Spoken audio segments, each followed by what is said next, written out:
अरविंद केजरीवाल और उनकी पूरी पार्टी जोर शोर के साथ ये कहती रही है कि सीबीआई ने मनीष सिसोदिया को गैर कानूनी तरीके से गिरफ्तार किया। उसका जवाब साफ तौर पर मनीष सिसोदिया की जमानत की अर्जी खारिज करते हुए दिया।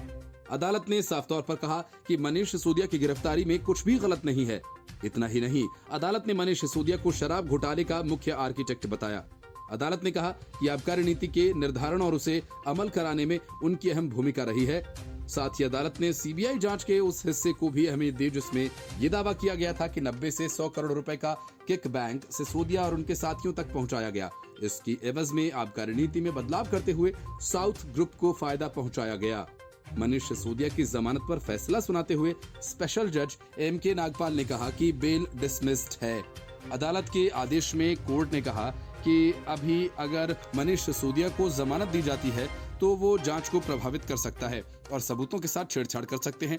जिस तरह मोबाइल फोन को नष्ट करने या उसे एजेंसियों के सुपुर्द न करने, कैबिनेट नोट से जुड़ी फाइल पेश न करने आदि का उनका व्यवहार रहा है, उससे इस बात की गंभीर आशंका है कि जमानत मिलने पर वो सबूतों को नष्ट कर सकते हैं या फिर अहम गवाहों को प्रभावित कर सकते हैं।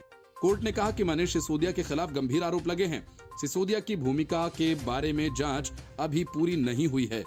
ऐसे में अभी इस स्टेज पर सिसोदिया को जमानत पर नहीं छोड़ा जा सकता। कोर्ट ने कहा कि इस मामले में सह आरोपियों के खिलाफ भी अभी जांच जारी है। सिसोदिया ने पहले ये कहते हुए जमानत मांगी थी कि न तो उनके भागने का कोई जोखिम है और न ही सीबीआई को आबकारी नीति से संबंधित कथित अनियमितताओं की जांच में उनके खिलाफ कुछ भी आपत्तिजनक मिला है।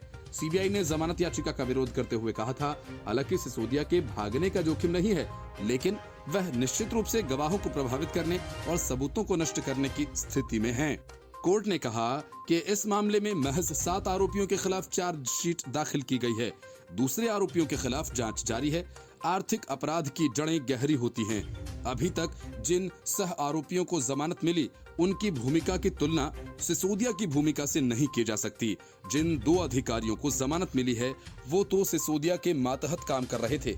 कोर्ट ने कहा कि सीबीआई के अभी तक जांच में जमा किए गए सबूत आपराधिक षड्यंत्र में सिसोदिया की सक्रिय भागीदारी दिखाते हैं और इतना ही नहीं, पीसी यानी प्रिवेंशन ऑफ करप्शन एक्ट के तहत कुछ ठोस अपराधों को भी दर्शाते हैं। कोर्ट ने कहा कि सिसोदिया की पत्नी की बीमारी के बारे में बचाव पक्ष ने दलील दी थी कि वो पिछले 20 साल से बीमार हैं, जबकि मेडिकल हिस्ट्री और दस्तावेज सिर्फ 2022-23 के ही हैं। इसके अलावा मेडिकल दस्तावेज में ऐसा नहीं कहा गया है कि उनकी हालत बेहद गंभीर है। प्रधानमंत्री नरेंद्र मोदी की डिग्री गुजरात और दिल्ली विश्वविद्यालय की वेबसाइट पर अपलोड है, सोशल मीडिया और मीडिया में मौजूद है, लेकिन अरविंद केजरीवाल को तो डिग्री चाहिए। इतना ही नहीं, केंद्रीय सूचना आयोग ने भी हदें पार कर किसी व्यक्ति की डिग्री देने का आदेश दे दिया। गुजरात हाई कोर्ट ने इस वजह से अरविंद केजरीवाल को न सिर्फ जमकर फटकारा, बल्कि उन्हें वांछित विवाद पैदा करने वाला कह डाला। इसके साथ ही हाई कोर्ट ने केंद्रीय सूचना आयोग को भी आईना दिखाया और कहा कि ये आरटीआई के प्रावधानों का अंधाधुंध दुरुपयोग है, जबकि डिग्री आरटीआई के दायरे में आती ही नहीं है। और इसी वजह से हाई कोर्ट ने अरविंद केजरीवाल पर 25,000 रुपए का जुर्माना लगाया और कहा कि पीएम मोदी का प्रमाण पत्र देने की जरूरत नहीं है।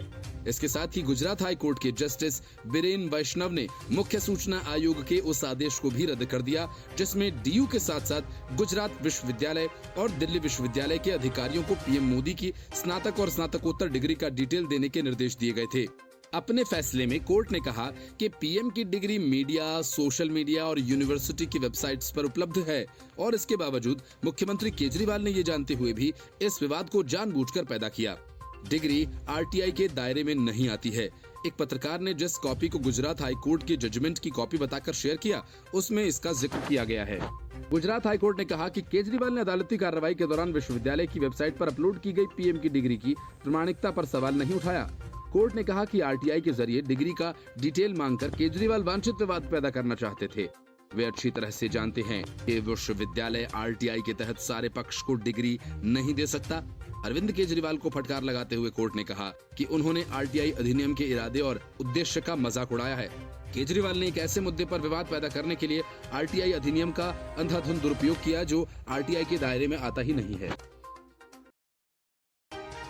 बुद्धिजीवियों का एक वर्ग हिंदू फोबिया से ग्रस्त है और हिंदुओं के खिलाफ होने वाले अपराध को और घृणा का समर्थन करता है।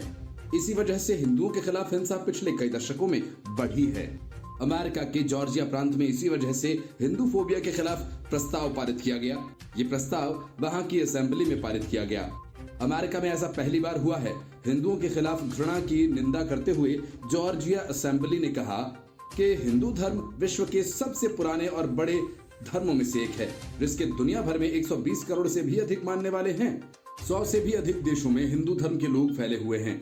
जॉर्जिया की असेंबली ने इस प्रस्ताव में हिंदू धर्म की तारीफ करते हुए कहा, विविधताओं भरी कई संस्कृतियां इसका हिस्सा हैं। अलग अलग दर्शन विचारों को मानने वाले लोग हिंदू धर्म का हिस्सा हैं। साथ ही हिंदू धर्म को स्वीकार्यता, आपसी सम्मान और शांति का धर्म भी बताया गया है। रिप्रेजेंटेटिव लॉरेन मैकडोनाल्ड और टेड जोन्स ये प्रस्ताव लेकर आए। ये अटलांटा के सबॉर्ब्स फॉर्सिथ का प्रतिनिधित्व करते हैं। जॉर्जिया की सबसे बड़ी हिंदू जनसंख्या यहीं रहती है। अमेरिका में हिंदू समुदाय के योगदानों का जिक्र करते हुए उन्होंने कहा, स्वास्थ्य, विज्ञान और इंजीनियरिंग के अलावा इंफॉर्मेशन टेक्नोलॉजी, हॉस्पिटैलिटी, वित्त, एकेडमिक, निर्माण कार्य, एनर्जी, व्यापार और रिटेल में वो अच्छा कार्य कर रहे हैं। योग, आयुर्वेद, ध्यान, भोजन, संध्या, संगीत, कला और क्षेत्र में योगदान का सराहना करते हुए उन्होंने कहा कि अमेरिका के लाखों लोगों को इसका लाभ मिल रहा है। यहाँ की संस्कृति समृद्ध हुई है। असेंबली ने कहा कि पिछले कुछ दशकों में हिंदुओं के खिलाफ घृणा और अपराध की लगातार बढ़ोतरी हुई है। बुद्धिजीवी वर्ग के एक हिस्से का भी इसे प्रार्थना प्राप्त है। ऐसे लोग पवित्र साहित्य पर हिंसा और अत्याचार का आरोप लगाते हैं। 22 मार्च को जॉर्जिया में हिंदू एडवोकेसी डे इन्हीं घटनाओं के विरोध में मनाया गया था। केरल में कांग्रेस की गुटबाजी खत्म होने का नाम नहीं ले रही है। अब शशि थरूर ने कांग्रेस को चेतावनी देते हुए कहा कि अगर कांग्रेस को उचित तरीके से आगे की ओर बढ़ना है तो उसके सीनियर नेताओं से इस तरीके का व्यवहार नहीं किया जाना चाहिए। शशि थरूर की इस टिप्पणी के बाद कांग्रेस में खलबली मच गई है। असल में वाईकॉम सत्याग्रह पर कांग्रेस के कार्यक्रम में पार्टी के दिग्गज नेता के मुरलीधरन को बोलने का मौका नहीं दिया गया, जिसको लेकर बड़ा विवाद उठ खड़ा हुआ है। नाराज के मुरलीधरन ने पार्टी से साफ कहा कि शशि थरूर ने इसी घटना पर अपनी प्रतिक्रिया देते हुए इस घटना को वरिष्ठ नेता के लिए अपमानजनक बताया। शशि थरूर ने कहा कि कांग्रेस सांसद मुरलीधरन सीनियर नेता हैं, वे केपीसीसी के पूर्व अध्यक्ष हैं। पार्टी में उन्होंने अहम भूमिका निभाई है। ऐसे सीनियर व्यक्ति का अपमान सही नहीं है। शशि थरूर की ये टिप्पणी तब आई है जब कांग्रेस के दिवंगत लीडर और पूर्व मुख्यमंत्री के करुणाकरण के बेटे मुरलीधरन ने कार्यक्रम में बोलने का मौका नहीं दिए जाने पर असंतोष व्यक्त किया। के मुरलीधरन ने कहा कि उनको जानबूझकर नजरअंदाज किया गया। केपीसीसी के 2 पूर्व अध्यक्षों रमेश चेन्निथला और एमएम हासन को संबोधन का मौका दिया गया, लेकिन उन्हें नहीं दिया गया। मुरलीधरन ने यह भी कहा कि उन्होंने अखिल भारतीय कांग्रेस समिति के जनरल सेक्रेटरी केसी वेणुगोपाल और केपीसीसी के अध्यक्ष के सुधाकरण से इस बारे में बात की है। मुरलीधरन ने उनसे कह दिया है कि अगर पार्टी को उनकी सेवाओं की जरूरत नहीं है तो वे उनको बता सकते हैं। चेन्निथला ने इस पर कहा कि उनको इस मुद्दे की आवश्यकता नहीं। के मुरलीधरन को संभवतः इस वजह से बोलने का मौका नहीं दिया गया होगा क्योंकि पार्टी चीफ मल्लिकार्जुन खड़गे को तुरंत लौटना था। Report, news of India.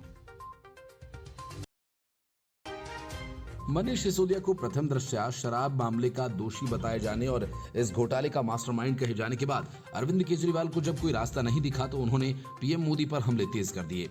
हालांकि इस मामले में हाईकोर्ट की डांट खाने के बाद भी उन्हें कोई फर्क नहीं पड़ा, तो बीजेपी ने अरविंद केजरीवाल को अपने रडार पर लिया और अरविंद केजरीवाल को विक्षिप्त मानसिकता वाला बताते हुए कहा कि केजरीवाल बहुत बड़बोले हैं, इससे उन्हें कुछ हासिल नहीं होगा। बीजेपी प्रवक्ता सुधांशु त्रिवेदी ने इसके अलावा शराब घोटाला मामले को लेकर अरविंद केजरीवाल को घेरा। सुधांशु त्रिवेदी ने कहा कि अब उन्हें कोई न कोई तो स्वांग रचना ही है, इसलिए विषय प्रधानमंत्री जी की डिग्री का नहीं, उनके भ्रष्टाचार का था। उसे छिपाने के लिए वह स्वांग रच रहे हैं। अब यह तथ्यों के साथ सामने आ रहा है कि केवल मनीष सिसोदिया ही नहीं, आम आदमी पार्टी के अन्य लोग भी भ्रष्टाचार की शराब नीति को प्रभावित करने के जिम्मेदार थे। उन्होंने कहा कि भारत में न्याय व्यवस्था पर भी विपक्ष सारी सीमाएं लांघ रहा है। आम आदमी पार्टी सभी सीमाएं लांघ रही है। विषय प्रधानमंत्री जी की डिग्री का नहीं है, बल्कि इनके भ्रष्टाचार छिपाने के तरीके का है। भ्रष्टाचार के लिए केजरीवाल जिम्मेदार हैं। आम आदमी पार्टी वह पार्टी है जिसने फ्री की रेवड़ियां बेवड़ों को बांटी। सुधांशु त्रिवेदी ने कहा कि अरविंद केजरीवाल पूरी तरह से विक्षिप्त हो गए, पता नहीं क्या क्या उल्टा सीधा बोलते जा रहे हैं, निम्नता पर आ गए हैं और कोर्ट से फटकार भी खा रहे हैं। उन्होंने जिस तरह की भाषा शैली और भाव भंगिमा का इस्तेमाल किया वो निम्नतर स्तर की है। हम साफ ये कहना चाहते हैं कि केजरीवाल जी बहुत बड़बोले आप होंगे, लेकिन बड़बोलेपन से कुछ हासिल होने वाला नहीं और बहुत ही निर्लज्जता आप दिखा रहे हैं और इससे भी आपको कुछ नहीं मिलने वाला। Report, news of India. 10 महीने बाद नवजोत सिंह सिद्धू को रिहा कर दिया गया। करीब 2 महीने पहले रिहा हुए नवजोत सिंह सिद्धू का अगला कदम क्या होगा, इस बारे में उन्होंने कुछ नहीं कहा, लेकिन जिस तरह से उन्होंने बातें कही वह कांग्रेस के लिए अच्छा संकेत नहीं है। हालांकि आजाद होते ही सिद्धू ने केंद्र सरकार पर निशाना साधा और कहा, लोकतंत्र नाम की कोई चीज बची नहीं है। पंजाब में राष्ट्रपति शासन लाने की साजिश की जा रही है, अल्पसंख्यकों को निशाना बनाया जा रहा है। सिद्धू ने सरकार को चुनौती दी कि पंजाब को कमजोर करने की कोशिश की तो खुद कमजोर हो जाओगे। मतलब कि एक तरफ जहां कांग्रेस भगवंत मान की सरकार पर हमलावर है, वहीं सिद्धू ने एक तरह से उनका बचाव किया। भगवंत मान की सरकार इन दिनों कई मुश्किलों में फंसी है। सबसे बड़ी मुश्किल अमृतपाल है, जो पंजाब पुलिस के साथ भागम भाग खेल रहा है। भगवंत मान की पेशकश के बाद भी उसने अब तक सरेंडर नहीं किया। अमृतपाल की वजह से पंजाब के किसान और सरकार कर्मचारी भूखे बैठे हैं। ये मामला खत्म हो तो वे अपनी मांगों को लेकर हंगामा खड़ा करें, लेकिन सिद्धू ने जेल से बाहर निकलते ही ये तक कह दिया कि पंजाब में राष्ट्रपति शासन लागू करने की साजिश की जा रही है। कांग्रेस के अरमानों पर पानी फेर दिया। सिद्धू के रिहा होने से पहले ही पटियाला जेल के बाहर कांग्रेस के कई कार्यकर्ता पहुंचे हुए थे। पटियाला जेल के बाहर ढोल नगाड़े बजाकर सिद्धू का स्वागत भी किया गया। नवजोत सिंह सिद्धू अपनी सजा से 2 महीने पहले रिहा हुए हैं।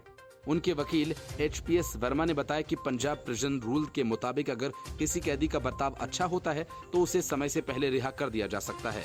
इस नियम के मुताबिक अगर किसी कैदी का बर्ताव अच्छा रहता है तो हर महीने 5 से 7 दिन की उसकी सजा कम हो जाती है। सिद्धू को पिछले साल सुप्रीम कोर्ट ने रोड रेज मामले में 1 साल की सजा सुनाई थी। Report, news of India.